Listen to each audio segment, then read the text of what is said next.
자, 그림은 2019년 10월부터 2020년 7월까지 태평양 적도 해역에서 20도씨의 등수운선.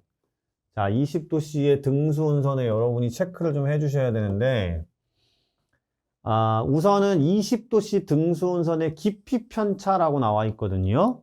20도씨 정도면, 표층이라고 생각을 하셔야 돼요. 온도가 굉장히 높은 편입니다. 표층이라고 생각을 하셔야 돼요. 등수운선의 깊이 편차를 나타내는 거고요. 그러면 지금 태평양 적도 부근이기 때문에 우리가 동태평양, 서태평양 구별을 좀 해야죠.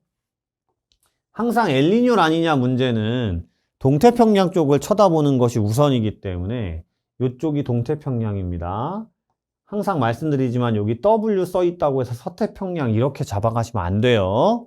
경도는 반대라고 생각하셔야 돼요. 자, 그러면 엘니뇨 라니냐 한번 정리를 해보고 문제를 풀까요? 자, 엘니뇨 시기와 라니냐 시기는 생각을 해보시면 따뜻한 물의 등수운선의 깊이 편차가 0보다 크다는 건 따뜻한 물이 많다, 표층에. 그죠? 그럼 깊이 편차가 플러스가 되겠죠. 근데 만약에 따뜻한 물이 적다, 등수운선의 깊이 편차라고 얘기했을 때 따뜻한 물이 적으면, 그리고 용승이 또 많이 일어나면 20도씨가 많이 내려가지 못할 거예요. 아까도 말씀드렸지만 20도 정도라는 건 표층에 있는 따뜻한 물이거든요. 제 말 이해 가시겠습니까? 그러면 엘니뇨 시기에는 아무래도 동태평양 쪽에는 무역풍이 약해지니까 따뜻한 표층수가 많아질 거예요. 그죠? 평상시보다. 그러면 깊이 편차가 훨씬 더 커지겠네요. 왜냐하면 따뜻한 표층수가 훨씬 더 많아지니까 훨씬 더 깊어지겠죠. 엘니뇨일 때가 플러스. 그죠? 라니냐일 때는 무역풍이 세지다 보니까 동태평양 쪽에는 따뜻한 표층수가 적어질 거예요. 용승도 심해지겠죠. 그럼 20도의 등수운선은 표면 근처에 있을 겁니다. 깊이가 평상시보다 얕아지겠네요. 그러면 마이너스가 되겠네요. 됐습니까? 자, 그럼 볼까요? 기역 시기가 라니냐 시기네요.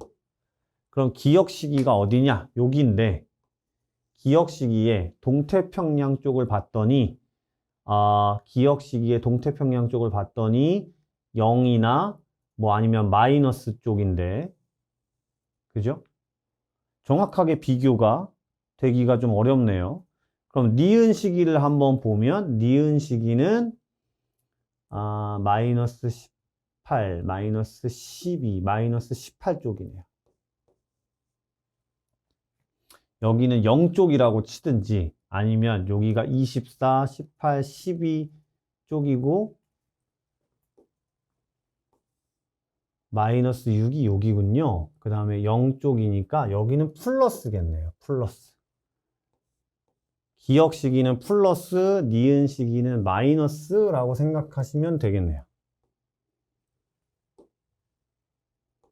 그렇죠? 그러면 기역 시기가 플러스니까 엘니뇨, 니은 시기가 마이너스니까 라니냐라고 보시면 기역 시기는 라니냐 시기입니까? 아니에요가 되는 거고요. 그럼 이 해역에서의 동서방향 해수면의 경사는 무역풍이 심할 때가 경사가 훨씬 더 커질 거예요. 서태평양 쪽으로 따뜻한 표층수가 많이 가니까. 라니냐일 때가. 엘니뇨일 때보다 라니냐일 때가 경사가 훨씬 더 크게 나타날 거고요. 동서방향이면 동태평양, 서태평양이니까. 그렇죠? 자, 니은일 때, 라니냐일 때 동태평양 적도 해역의 기압 편차는 그럼 라니냐일 때는 무역풍이 강화되면서 동태평양의 기압이 평상시보다 훨씬 더 높아질 거 아닙니까? 그래서 플러스 값이 맞을 겁니다. 답은 니은 디귿 4번이 되겠네요.